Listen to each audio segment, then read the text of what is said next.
Good morning students. आज हम आपको समास पढ़ाने जा रहे हैं। तो सबसे पहले हम आपको बताएंगे समास की परिभाषा कि समास किसे कहते हैं, समास का अर्थ क्या है। समास का शाब्दिक अर्थ होता है छोटा रूप या संक्षिप्तीकरण। जब दो या दो से अधिक शब्दों के लिए एक शब्द का निर्माण किया जाता है तो उसे क्या कहते हैं, समास कहते हैं। क्या कहते हैं उसे, समास कहते हैं। समास किसे कहते हैं, छोटे रूप को। जब दो या दो से अधिक शब्दों के लिए एक शब्द का निर्माण किया जाता है तो उसे क्या कहते हैं, समास कहते हैं। जैसे यथाशक्ति, शक्ति के अनुसार, रातों रात, रात ही रात में, रसोई घर, रसोई का घर इत्यादि। आपने देखा कि इतना बड़ा शब्द नहीं बोलकर एक छोटे रूप में उसको प्रस्तुत करना। हिंदी व्याकरण में समास का प्रयोग कम से कम शब्दों में अधिक बात कहने के लिए किया जाता है। क्या किया जाता है कि कम शब्दों में अधिक बात कहने के लिए इसका प्रयोग किया जाता है। किसका किया जाता है, समास का। सम प्लस आस से मिलकर बनता है समास। समास के नियमों के अंतर्गत बने शब्द को सामासिक शब्द भी कहा जाता है। कम से कम शब्दों में अधिक से अधिक अर्थ को जहाँ दर्शाया जा सके वही क्या कहलाता है, समास होता है। और जिन दो शब्दों से मिलकर समास बनता है उन दोनों का अर्थ अलग अलग होता है। क्या होता है, जिन दो शब्दों से मिलकर समास बनता है उन दोनों का अर्थ अलग अलग होता है। और जब इन दोनों के मेल से तीसरा शब्द बनता है तो उसका अर्थ भी इन दोनों से अलग ही होता है। समास शब्द की रचना दो शब्दों के मेल से ही होती है, किसी एक शब्द से समास नहीं बनता। क्या होता है, दो शब्दों की जो रचना होती है, जो दो शब्दों के मेल होता है उसी से समास बनता है, ना कि किसी एक शब्द से समास नहीं बनता है। सामासिक शब्द या समस्त पद किसे कहते हैं, समास के नियमों के अनुसार बनाए गए शब्द सामासिक शब्द या समस्त पद कहलाते हैं। क्या कहलाते हैं, समास के नियमों के अनुसार बनाए गए शब्द सामासिक शब्द या समस्त पद कहलाते हैं। पूर्व पद एवं उत्तर पद। सामासिक शब्द का जो पहला पद होता है वह पूर्व पद कहलाता है। क्या कहलाता है, पहला पद पूर्व पद कहलाता है। एवं जो दूसरा या आखिरी पद होता है वह क्या कहलाता है, उत्तर पद कहलाता है। क्या कहलाता है, उत्तर पद कहलाता है। समास के जिस प्रकार से उदाहरण क्या है, राजा का पुत्र क्या कहलाया, राजपुत्र। मूर्ति बनाने वाला मूर्तिकार। कमल के समान चरण, चरण कमल। घोड़े पर सवार, घुड़सवार। चित्र बनाने वाला चित्रकार। देश का भक्त, देशभक्त। यानी कि इसको एक क्या कर दिया, शॉर्ट रूप में कर दिया। इतना आपको समझ में आ गया। अब आगे हम बताते हैं। अभी तो हमने आपको बताए थे समास की परिभाषा कि किसे कहते हैं, समास के उदाहरण बताए थे। अब हम आपको बताएंगे समास के भेद। समास के कितने भेद होते हैं, समास के 6 भेद होते हैं। इन्हें समास का प्रकार भी कहा जाता है। कौन कौन से समास है 6, तत्पुरुष समास, अव्ययी भाव समास, कर्मधारय समास, द्विगु समास, द्वंद्व समास और छठा कौन सा है हमारा, बहुब्रीहि समास। तत्पुरुष समास किसे कहते हैं, सबसे पहले हम देखेंगे तत्पुरुष समास। जिस समास में उत्तर पद प्रधान एवं पूर्व पद गौण होता है। क्या होता है, जिस समास में उत्तर पद प्रधान एवं पूर्व पद गौण होता है वहाँ तत्पुरुष समास होता है। तत्पुरुष समास का पूर्व पद विशेषण और उत्तर पद विशेष्य होता है। क्या होता है तत्पुरुष समास में, पूर्व पद यानी कि पहला पद तो विशेषण और दूसरा उत्तर पद विशेष्य होता है। तत्पुरुष समास का जब विग्रह किया जाता है तब समस्त कारकों के कारकीय चिन्ह जिनका समास करते समय उपयोग नहीं किया जाता है, यानी कि वो क्या हो जाते हैं, लोप हो जाते हैं, आप पुनः शब्द में जोड़ दिए जाते हैं। जैसे भावमुक्त, भाव से मुक्त। यहाँ कौन सा है? यहाँ अपादान कारक का चिन्ह है जिसमें से है।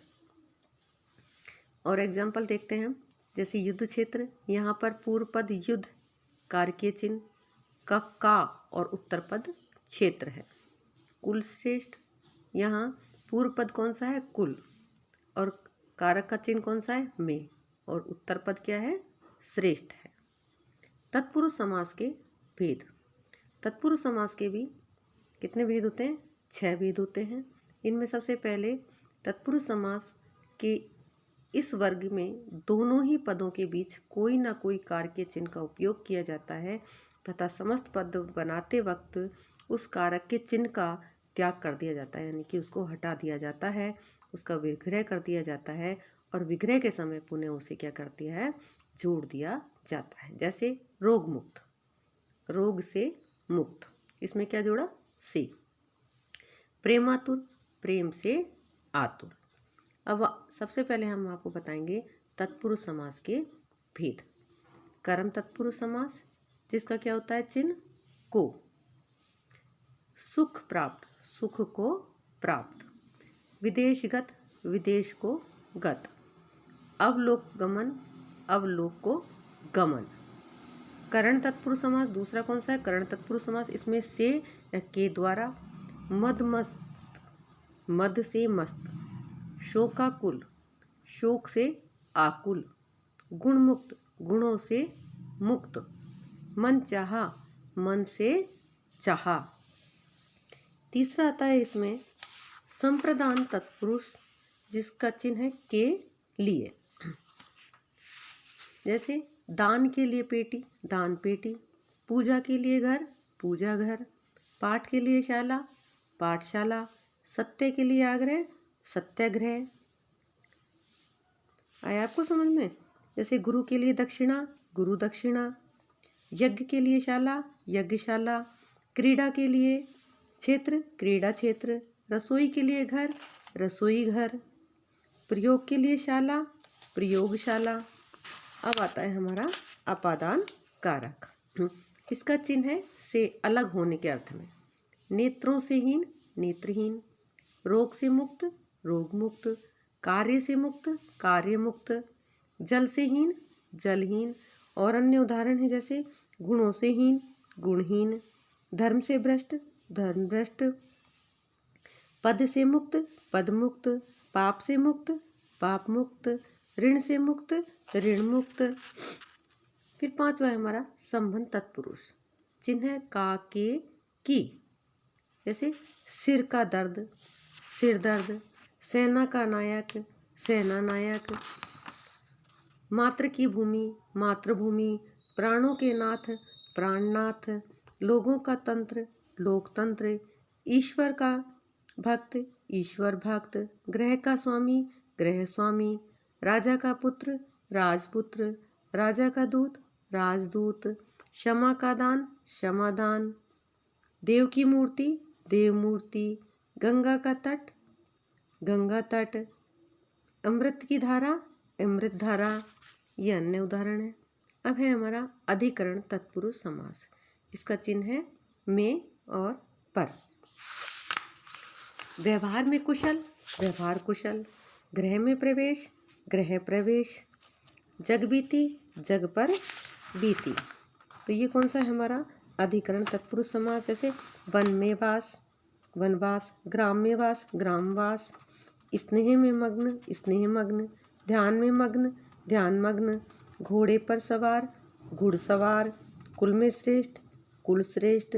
शरण में आगत, शरणागत। ये कौन से हमारे अधिकरण तत्पुरुष समास। अब इसमें कार्य के चिन्ह रहित तत्पुरुष समास भी होता है। इस समास के अंतर्गत 2 तरह के समास आते हैं। वह समास जिनमें पहला पद कोई निषेधवाचक अव्यय शब्द होता है तथा विग्रह करते समय पूर्व पद के स्थान पर न को जोड़ दिया जाता है। यह समास नव तत्पुरुष समास कहलाता है। ठीक है, इसके एग्जाम्पल हैं, जैसे उदाहरण है असभ्य, इनका विग्रह होगा न सभ्य। न निंद्रा, अनिंद्रा। न सफल, असफल। न कारक, अकारक, यानी कि इसमें न को जोड़ दिया है। दूसरे वे तत्पुरुष समास होते हैं जिनमें दोनों पदों के बीच विशेषण विशेष्य के अलावा उपमेय उपमान का संबंध होता है तथा उन्हें विग्रह करते समय उत्तर पद की विशेषता में सहयोग देने वाले शब्द समूह को जोड़ दिया जाता है। इस वर्ग में दो समास आते हैं, कर्मधारय तथा द्विगु समास। अब है अव्ययीभाव समास। जिस समास का पहला पद अभिकारी शब्द होता है उस समास को अव्ययीभाव समास कहते हैं। क्या कहते हैं? अव्ययीभाव समास कहते हैं। जैसे यथाशक्ति में अविकारी शब्द यथा है और इसका विग्रह होगा तो क्या होगा? शक्ति के अनुसार। आया आपको समझ में? और उदाहरण है जैसे आमरण, यहाँ पर आ अव्यय है और मरण तक उसका क्या है? विग्रह है। अनुरूप, यहाँ पर अनु अव्यय है और रूप के अनुसार शब्द का विग्रह है। अब आता है हमारा कर्मधारय समास। कर्मधारय समास की क्या परिभाषा है कि कर्मधारय समास के दोनों पदों में विशेषण विशेष्य और उपमेय उपमान के संबंध हो सकते हैं। क्या होते हैं? कर्मधारय समास में दोनों पदों में विशेषण विशेष्य और उपमेय उपमान के संबंध हो सकते हैं। उपमान भी उपमेय की विशेषता बताने का ही काम करता है। क्या करता है? उपमान उपमेय की विशेषता बताने का काम करता है। जैसे विशेषण विशेष्य संबंध बताने वाले कर्मधारय समास होते हैं। जैसे नील गाय, यहाँ पर क्या है? विग्रह होगा, नीली है जो गाय, साथ में विशेषण होगा नील और विशेष्य क्या है हमारा? गाय। पुरुषोत्तम, यानी कि इसका क्या विग्रह होगा? उत्तम है जो पुरुष, इसके साथ ही विशेषण है। विशेषण क्या है इसमें? उत्तम और विशेष्य क्या है? पुरुष। अंधकूप, इसका विग्रह है अंधा है जो कूप। अंधविश्वास, अंधा है जो विश्वास। तो ये कौन सा हो गया हमारा? कर्मधारय समास। उपमेय उपमान संबंध वाले कर्मधारय समास होते हैं। जैसे इनके समास के इस संबंध में पूर्व पद के स्थान पर उपमेय और उपमान कुछ भी आ सकता है। जैसे भुजदंड, इसका विग्रह है दंड के समान भुजा, यहाँ पर भुज उपमेय और दंड क्या है? उपमान है। मृग नयन, यानी कि मृग के समान नयन, यहाँ पर नेत्रों की उपमा किसको दी गई है? मृग, और मृग का क्या होता है? हिरण। और नेत्र उपमेय है।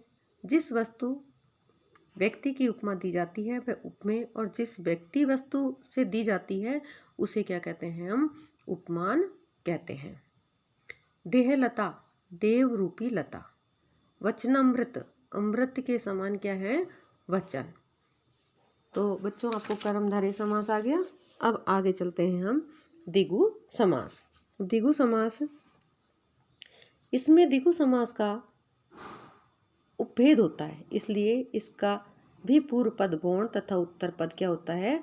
प्रधान होता है। द्विगु समास तथा कर्मधारय समास में सबसे बड़ा अंतर यही है कि द्विगु समास का पूर्व पद संख्यावाची विशेषण होता है और जबकि कर्मधारय समास का पूर्व पद अन्य कोई भी विशेषण हो सकता है। द्विगु समास का उत्तर पद किसी समूह का बोध कराता है। यदि विग्रह करते समय उत्तर पद के स्थान के साथ समूह या समाहार शब्द का प्रयोग नहीं किया जाता तो पूर्व पद संख्यावाची होते हुए भी कर्मधारय समास ही कहलाता है। इसके उदाहरण जैसे 4 भुजाएं हैं जो चतुर्भुज, 5 तंत्र हैं जो पंचतंत्र, 4 आने हैं जो चौवन्नी, और है 3 रंगों का समाहार तिरंगा, 4 मासों का समाहार चौमासा, 3 लोक यानी कि त्रिलोक, 5 तंत्रों का समाहार पंचतंत्र, 9 रत्नों का समाहार नवरत्न, 7 ऋषियों का मंडल सप्तऋषि, 7 दिनों का समाहार सप्ताह और 6 कोणों का समूह षटकोण कहलाता है। आगे आपको समझ में। अब आते हैं हम द्वंद्व समास पर। द्वंद्व समास, इस समास में दोनों ही पद क्या होते हैं? प्रधान होते हैं। दोनों ही पद प्रधान होते हैं। द्वंद्व समास में कोई भी पद गौण नहीं होता है, क्योंकि समस्त पद बनाते समय दोनों पदों को जोड़ने वाले अवयवों जैसे कि और, तथा, या आदि को हटा दिया जाता है तथा विग्रह करते समय इनको पुनः पदों में भी जोड़ दिया जाता है। जैसे दाल और चावल, दाल चावल, छोटा और बड़ा, छोटा बड़ा, राधा और कृष्ण, राधा कृष्ण, अन्न और जल, अन्न जल, रात और दिन, रात दिन, भला या बुरा, भला बुरा, दो या चार, दो चार। तो भाई और बहन, भाई बहन, पाप और पुण्य, पाप पुण्य, ये अन्य इसके उदाहरण हैं। तो ये कौन सा हो गया? द्वंद्व समास। अब आता है हमारा बहुब्री समास। बहुब्री समास किसे कहते हैं कि इस समास में दोनों ही पद क्या होते हैं? गौण होते हैं। दोनों ही पद गौण होते हैं और बहुब्री समास में ना तो पूर्व पद और ना ही उत्तर पद प्रदान होता है। इसके दोनों पद परस्पर मिलकर किसी तीसरे पद के बारे में कुछ कहते हैं और वह तीसरा पद प्रदान होता है। कौन सा होता है? तीसरा पद प्रदान होता है बहुब्री समास में और इसके दोनों पद ही गौण होते हैं। ये बहुब्री समास की परिभाषा है। आगे इसका हम उदाहरण देखते हैं। क्या है? तीन रंग हैं जिसके, तिरंगा, विष को धारण करने वाला, जिसने, किसने किया था? शिव ने, विषधर। सुंदर लोचन है जिसके, सुलोचना। नीला है कंठ जिसका, किसके लिए है? शिव जी के लिए, नीलकंठ।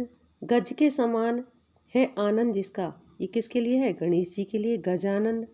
गिरी को धारण करने वाला यानी कि पर्वत को धारण करने वाला कौन है? कृष्ण, तो गिरिधर। चार मुखों वाले कौन है? ब्रह्मा जी के लिए वह है चतुरानन। जिसके हाथ में चक्र हो यानी कि चक्र को धारण करने वाला कृष्ण, चक्रधर। तीन आंखें हैं जिसकी, किसकी हैं? शिव जी की, तो त्रिलोचन। 10 हैं आनंद जिसके, ये किसके लिए प्रयोग हुआ है? रावण के लिए हुआ है, तो ये क्या हो गया? दशानन। अन्य इसकी समास की विशेषताएं हैं। समास दो पदों से मिलकर बनता है। दो अलग अलग पद मिलकर एक संयुक्त पद का रूप धारण कर लेते हैं। दो पदों के बीच की विभक्ति का लोप होता है। संस्कृत भाषा में समास होने पर संधि होती है, किंतु हिंदी भाषा में ऐसी कोई भी विधि नहीं होती है। समास के दो पदों में से कभी पहला तो कभी दूसरा पद प्रदान होता है और कभी कभी दोनों ही पद प्रदान हो सकते हैं। दो अलग अलग अर्थ रखने वाले पदों से मिलकर एक संयुक्त अर्थ रखने वाले नए पद का निर्माण होता है। ये समास की विशेषताएं हैं। और समास विग्रह, समस्त पद के दोनों पद को पृथक, पृथक यानी कि अलग करने की प्रक्रिया समास विग्रह कहलाती है। जैसा कि नाम से ही दर्शाया जा रहा है कि विग्रह का मतलब होता है अलग करना। दो पदों को अलग करते समय दोनों पदों के बीच की विभक्ति और कारक चिन्हों को भी फिर से जोड़ दिया जाता है। ये क्या कहलाते हैं? हमारे समास विग्रह। जैसे कचरा गाड़ी का विग्रह करने पर कार्य के चिन्ह के लिए फिर से जोड़ दिया जाएगा। इसका विग्रह होगा कचरे के लिए गाड़ी। यश प्राप्त, यहाँ पर इसका विग्रह होगा यश को प्राप्त, यानी कि को इसका कारक चिन्ह लगा है। इसको पुनः क्या लिखेंगे? जैसे दाल और चावल, दाल चावल। पीला है जो अंबर, पीतांबर। जो सफल न हो सका, असफल। 10 हैं जिसके आनंद, दशानन। ये सारे क्या हैं? इसके समास विग्रह। इस तरह से हम समझ सकते हैं कि समास विग्रह प्रक्रिया के दोनों पदों को अलग कर दिया जाए और दोनों ही पदों के बीच कोई एक कारक चिन्ह का उपयोग किया जाता है। सरल भाषा में अगर हम इसे कहें तो वह समास विग्रह वह प्रक्रिया है जिसमें समस्त पद के दोनों हिस्सों को अलग कर दिया जाता है तथा समस्त पद बनाने के लिए जिन कारकीय चिन्हों को हटा दिया गया और उन्हें पुनः दोनों ही पदों में शामिल किया जाता है, उसे क्या कहते हैं? हम समास कहते हैं। तो बच्चों, आपको समास समझ में आ गया होगा। अब आप इसको अच्छे से पढ़ेंगे और इसको याद भी करेंगे। Thank you.